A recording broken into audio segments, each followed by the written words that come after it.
আজকে মাননীয় মুখ্যমন্ত্রীর সঙ্গে যে ঘটনাটা ঘটেছে, যে ওনাকে দেখে নাকি কাদা ছোড়া হয়েছে, চোর চোর বলা হয়েছে, ধর্মের কল বাতাসে নড়ে। 2021-এ তৃণমূল কংগ্রেস ভোটে জিতে আসার পর 300-350-র ওপরে আমাদের কর্মীরা তারা শহীদ হয়েছেন। আর তারপর থেকে সমানে মুখ্যমন্ত্রী এবং তার ভাইপো, আমাদের দেশের প্রধানমন্ত্রী, স্বরাষ্ট্রমন্ত্রী কাউকে বাদ দেননি। প্রচন্ড অশালীন অভব্য আচরণ করেছেন, কথা বলেছেন, নানা রকম উক্তি করেছেন, তার সাথে সাথে অঙ্গভঙ্গি করেছেন, টেনে টেনে কথা বলেছেন। কিন্তু উনি কোনোদিন ভাবেননি যে ক্ষমতা চলে গেলে মানুষ কিন্তু এগুলো সবই দেখে, আর ক্ষমতা চলে যাওয়ার পর তার কিন্তু বুমেরাং হয়।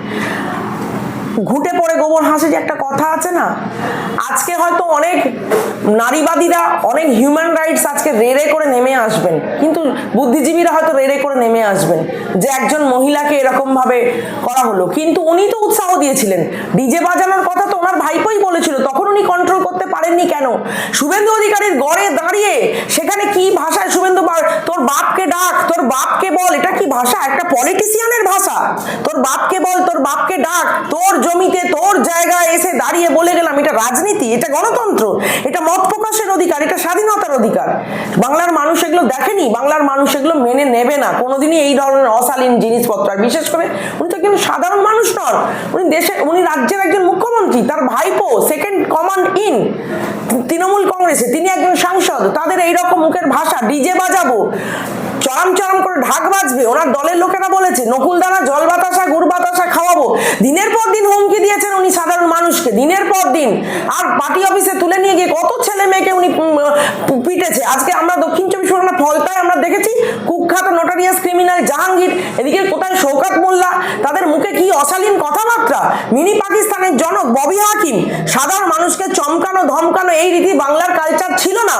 কিন্তু বিশ্বাস করুন, 2011-র পর তৃণমূল কংগ্রেস দলটা আসার পর এই ধরনের কুরুচিকর কথাবার্তা, অশালীন আচরণ, এইটা বাংলাতে একটা নিত্য নৈমিত্তিক জিনিস হয়ে গেছে। আজকে মুখ্যমন্ত্রীকে ডিম ছোড়া বা কাদা ছোড়া যদি অন্যায় হয়ে থাকে, তাহলে আরজি কর নিয়ে উনি কোনো প্রতিবাদ করেননি কেন? আজকে কামদুনি থেকে কাকদ্বীপ একটার পর একটা ধর্ষণ হয়ে যাওয়ার পর মেয়েদের কখনো দাম বেঁধে দিয়েছেন? কখনো বলেছেন যে মেয়েরা নাকি লাভ অ্যাফেয়ার্স করে প্রেগনেন্ট হয়ে পড়েছে? এই ধরনের কথাবার্তা কোথায় তদন্ত করবেন, কোথায় দোষীদের শাস্তি দেবেন? তা না করে তিনি দিনের পর দিন এক শ্রেণীর মানুষকে এই ধরনের উৎসাহ দিয়েছেন, উস্কানিমূলক, এবং বহুবার উনি চেষ্টা করেছেন উস্কানিমূলক বক্তব্য রেখে নেট দুনিয়ায় ভাইরাল হয়ে একটা সম্প্রদায়ের মানুষকে উস্কানি দিয়ে।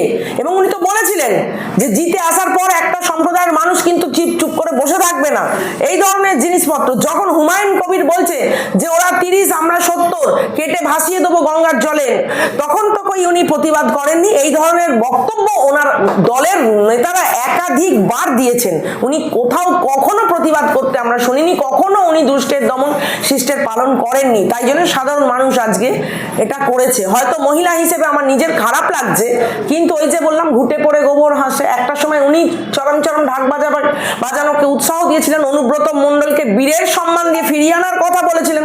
তো আজকে ইটটা মারলে পাটকেলটা তো খেতেই হবে। আজকে সাধারণ মানুষ সেই পাটকেলটা মারছে, এবং এটার জন্য আমাদের বিন্দুমাত্র দুঃখ আফসোস কিছু হওয়ার কথা নয়।